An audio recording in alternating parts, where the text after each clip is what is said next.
Berada, selamat berjumpa kembali dengan Sandi Sularso Channel. Kali ini saya akan membahas masalah leasing.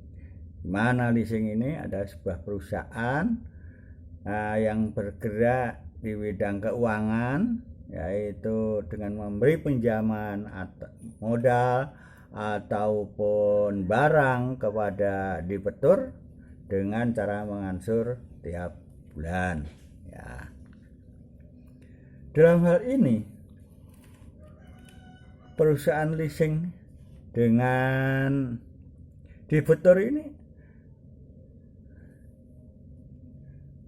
perlu ada pengertian antara masing-masing pihak, perusahaan maupun debitur. Menurut saya sama-sama punya kepentingan.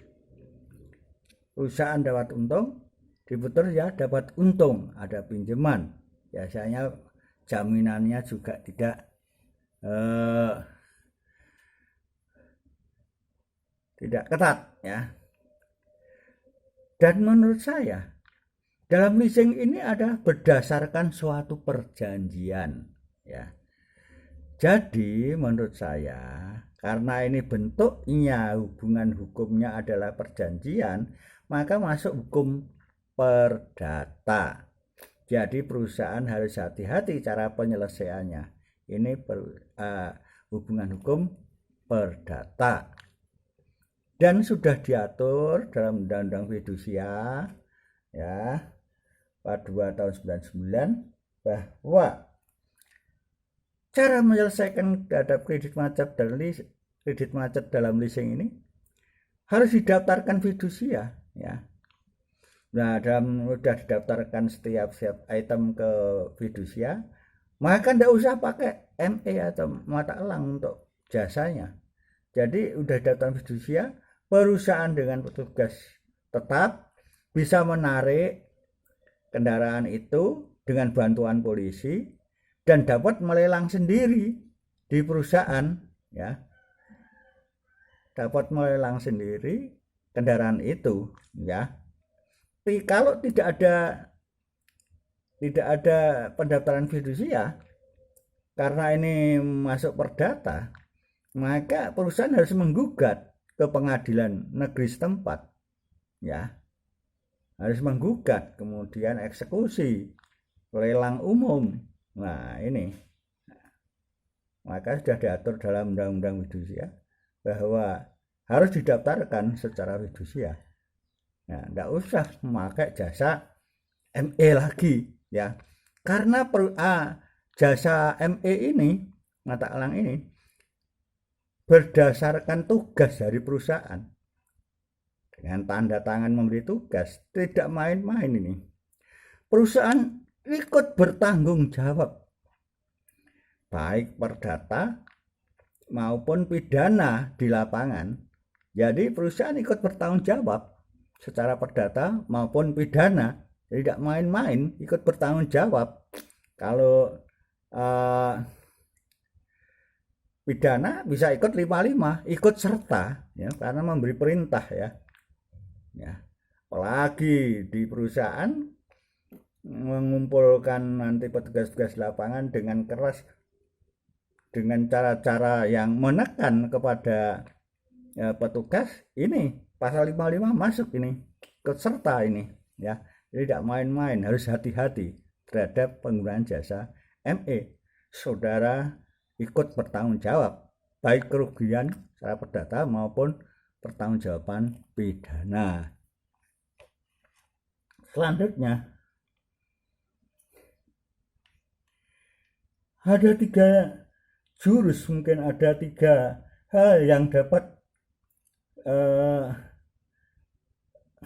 mengatasi terhadap adanya kredit macet tadi, yaitu adanya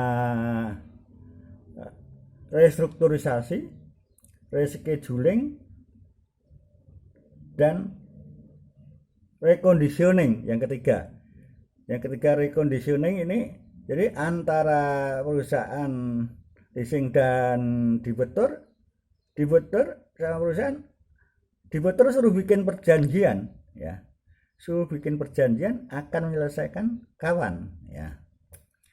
Kalau terjadi one prestasi, kalau sudah didaftarkan fidusia, ya perusahaan bisa manggil polisi untuk kerjasama untuk mengambil kendaraan untuk dilelang. Kalau tidak ada, harus menggugat ke pengadilan, ya.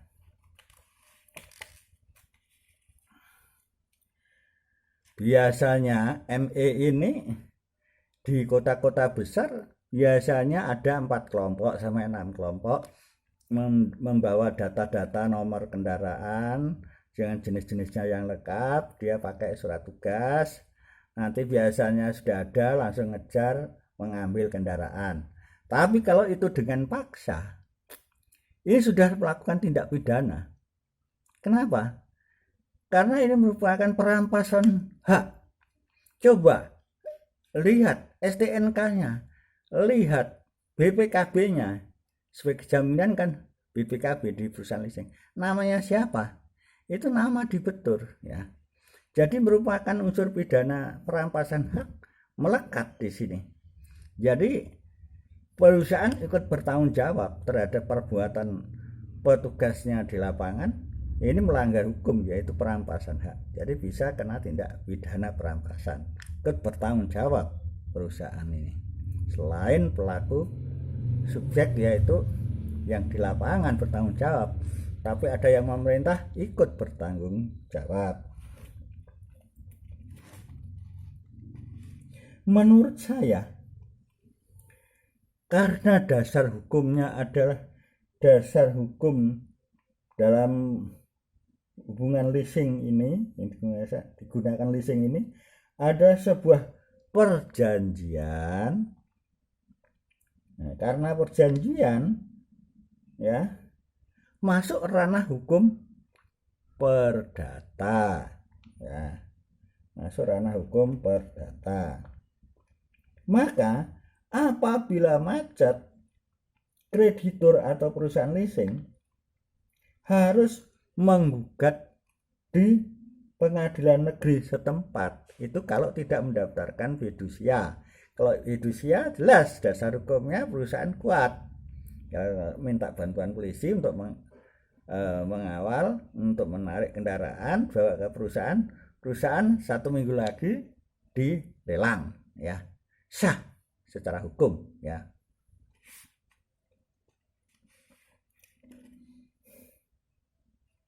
Menurut saya, karena ini perdata, maka apabila ada kredit macet, perusahaan leasing ini harus hati-hati, ya, harus hati-hati. Tapi kalau sudah ada pendaftaran fidusia, ya aman-aman saja, sesuai dengan prosedur sudah diatur. Menurut saya, perusahaan leasing ini ikut bertanggung jawab. Sekali lagi, jangan main-main. Perusahaan leasing ikut bertanggung jawab secara perdata maupun pidana, ya. Jadi seyogyanya kembali ke peraturan perundangan yang sudah mengatur, yaitu adanya undang-undang fidusia diterapkan, ya, dengan penegak hukum dan polisi, ya. Saya kira itu yang saya jelaskan untuk saudara sekalian, ya. Mungkin saya tambahi ada satu, debitur yaitu yang meminjam kredit dari perusahaan leasing itu, kalau dirugikan secara perdata, ya, atau kerugian secara pidana atau lain-lain menderita kerugian, bisa menggugat perusahaan leasing di pengadilan negeri setempat berdasarkan pasal apa? 1365, yaitu perbuatan melawan hukum, yang isinya bahwa suatu tindakan menimbulkan kerugian bagi orang lain, dalam hal ini adalah subjek dari peminjam leasing, yaitu debitur. Sekian, terima kasih atas perhatian saudara. Mudah-mudahan bermanfaat. Terima kasih. Thank you. See you again.